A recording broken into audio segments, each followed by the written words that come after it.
Bonjour. Petit Avengers et petit Defenders, sans oublier les grands fans de Marvel, comment allez-vous? Secret Invasion, c'est en juin les amis, et ça va être top. Bref. Et si le MCU adaptait un Dark Comics dans sa phase 5 qui mettrait en vedette Harrison Ford, les Thunderbolts, le Wakanda et le Hulk rouge? Je vous en parle dès maintenant, et après vous avoir souhaité un bon moment, let's go!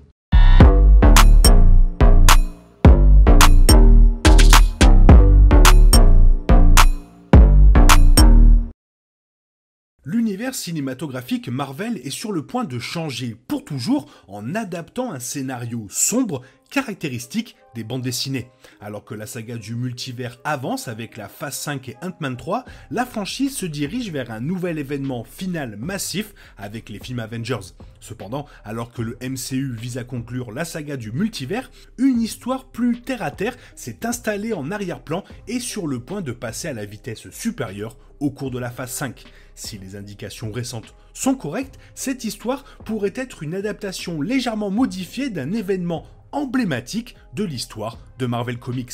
La phase 5 culmine avec Thunderbolts, un film qui montrera une équipe cruciale pour le MCU et qui semble pourtant ne pas correspondre à l'histoire plus vaste de la saga du multivers. Néanmoins, il semblerait que le MCU passe encore plus de temps à mettre en place les Thunderbolts que la dynastie Kang et Secret Wars, avec plusieurs films et séries qui pointent déjà vers ce film de 2024. Malgré son mauvais placement apparent dans la saga du multivers, le scénario de Thunderbolts jouera clairement un rôle majeur dans l'avenir de la franchise et un scénario de Marvel Comics prédit parfaitement comment cela pourrait se dérouler.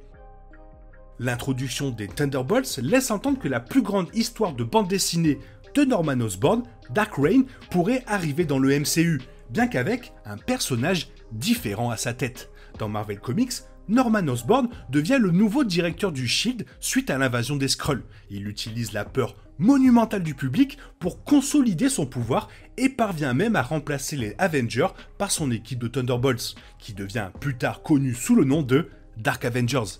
Bien qu'Osborn s'épanouit initialement dans sa nouvelle position plus que puissante, il se laisse finalement manipuler par Loki pour mener une attaque totale contre New Asgard, ce qui le laisse complètement vaincu et sa carrière politique irrécupérable. Alors que Thunderbolt Ross de Harrison Ford devient un pilier du MCU, la franchise pourrait chercher à adapter le scénario de Dark Reign sans Norman Osborn. Au lieu de cela, Ross deviendra l'homme le plus puissant du monde, non pas en devenant le directeur du SHIELD, mais en devenant président des États-Unis. En fait, Kevin Feige a récemment confirmé que Captain America New World Order mettra effectivement en vedette le général Ross en tant que président, soutenant les théories selon lesquelles il occupera le poste d'Osborn dans Dark Reign. Le changement est parfaitement logique pour le MCU qui n'a pas encore mis en place sa propre version de Norman Osborn, mais construit Ross depuis plus d'une décennie. Bien que l'on sache peu de choses sur le film Thunderbolt du MCU, différents projets ont clarifié certains aspects de l'origine de l'équipe éponyme. Valentina Allegra a fait de nombreuses apparitions tout au long de la phase 4 et a mis en place l'équipe des Thunderbolts et a récemment été révélée comme la nouvelle directrice de la CIA dans Wakanda Forever. Cela implique que son initiative Thunderbolt n'est pas seulement contrôlée par le gouvernement, mais peut-être aussi l'idée originale de certains politiciens de haut rang. Bien qu'il ne soit pas encore président, Ross est déjà un général de haut rang dans l'armée américaine et a été secrétaire d'État, ce qui lui donne les relations parfaites pour lancer une nouvelle équipe de super-héros contrôlée par le gouvernement. Dark Reign signifie que le rôle du général Ross atteint enfin son plein potentiel. Il peut être facile d'oublier que, lors de la première apparition lors des événements de l'incroyable Hulk, le général Ross avait tenté de recréer le sérum de super soldat qui a transformé Steve Rogers en Captain America. Depuis le tout début, Ross travaille à la création de ses propres super-héros qui seront beaucoup plus fidèles au gouvernement des États-Unis que les Avengers ne l'ont jamais été. Quand on prend en compte le fait que les Thunderbolts partagent même le surnom du général Ross, il devient trop clair qu'il a toujours été à l'origine de la création de l'équipe. Pour aller plus loin, et avec tout ce qu'on sait aujourd'hui dans le MCU, la présidence de Ross et la formation des Thunderbolts, ça pourrait être catastrophique pour le Wakanda, qui après avoir été exposé au monde, est maintenant obligé de défendre son stock de vibranium contre des intérêts internationaux avides. Le MCU a clairement indiqué que les autres nations du monde veulent désespérément mettre la main sur le vibranium. Wakanda Forever confirmant même que le président des États-Unis, probablement le président Ritson de Secret Invasion, était prêt à partir en guerre contre le Wakanda. Bien que la guerre internationale ait été évitée pour le moment, les États-Unis pourraient encore tenter de s'approprier les ressources du Wakanda, sous le commandement de Ross, avec le soutien de sa nouvelle équipe de super-héros. Alors que le vibranium devient quelque chose d'ultra important dans le MCU, les véritables intentions derrière les Thunderbolts deviennent de plus en plus claires. Val, qui est déjà confirmé comme membre de l'équipe, a confirmé que l'obtention de vibranium est l'un de ses souhaits les plus profonds. En tant que militaire et adversaire connu des Avengers, il serait parfaitement logique que le général Thaddeus Ross veuille également le métal précieux, surtout s'il est le mystérieux bienfaiteur de Val. En travaillant ensemble, Val et Ross ont pu créer leur propre équipe de super-héros capables d'infiltrer le Wakanda et de voler leur vibranium, une opération majeure que peu de personnes d'autres que le président aurait pu ordonner. Alors oui, New Asgard existe dans le MCU, mais il est beaucoup plus logique que le scénario de Dark Reign de la franchise aboutisse à une attaque contre le Wakanda à la place. Ross aurait peu de raisons d'attaquer les habitants de New Asgard qui ont peu à offrir en termes de ressources et ne représentent aucune menace à l'échelle mondiale. Il est beaucoup plus crédible que Ross et les Thunderbolts envahissent le Wakanda dans l'espoir d'atteindre le vibranium, qui a la capacité de construire des armes, d'alimenter la technologie et même de créer de nouveaux super-héros. Le régime de Ross pourrait aboutir à un siège sur le Wakanda dans une tentative désespérée de dépouiller la nation riche en vibranium une fois pour toutes. Les indices de ce scénario, bien que présents dans d'autres projets du MCU, deviennent vraiment visibles dans le final de la phase 4, Wakanda Forever.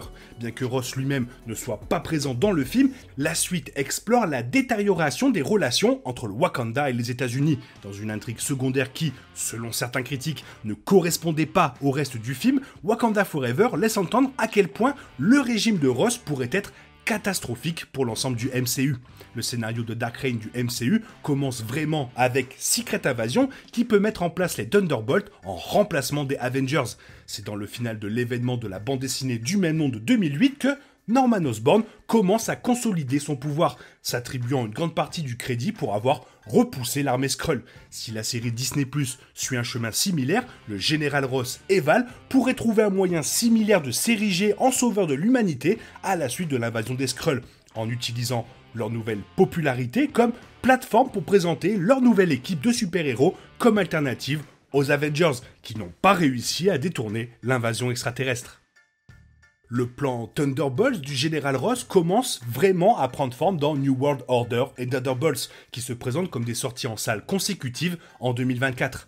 Ross est confirmé pour devenir président par les événements de New World Order, laissant le film explorer ce que une nouvelle puissance peut signifier pour le MCU.